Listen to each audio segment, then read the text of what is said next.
क्षतिपूरण 4 दिन तले आसिलु क्षतिपूरण देलेनी पुणी आउ थे विष पकड़े पुणी क्षतिपूरण देवेनि ताले आम आसिक आमको निया कौन दौरान किसी दौना निया आमको माछ चाष पोखरी रे विष पकाई माछ गुड़ी को मारी देइथिले किछि दुर्बृत्त जेउथिपाई दुईटी स्वयं सहायता गोष्ठीर महिला माने पुलिस निकटरे अभियोग करथिले किंतु दिन पर दिन गड़ी चलीथिले मध्य पुलिस एथिपाई कोनोसी कार्यानुष्ठान ग्रहण करूनाही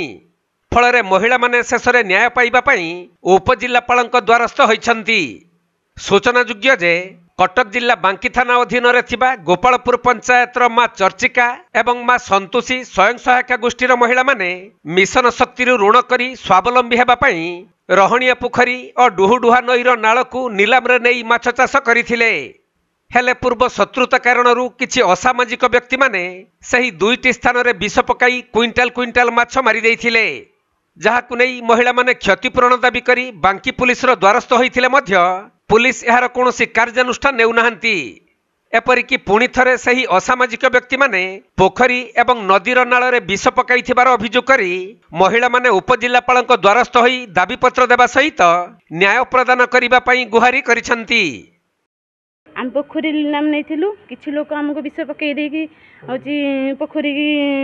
लोक विष पकई देकी माछ गुरा को मार देइछंती 4 दिन तले पुणी आसिक थाना रे एफआईआर देलु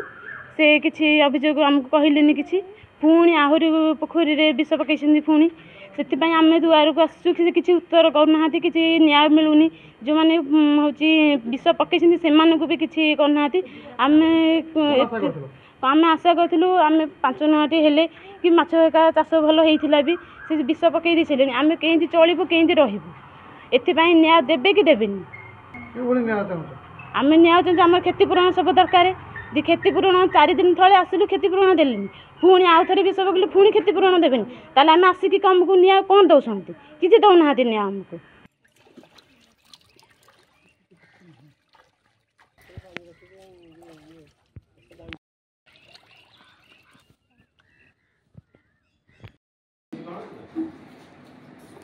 आज्ञा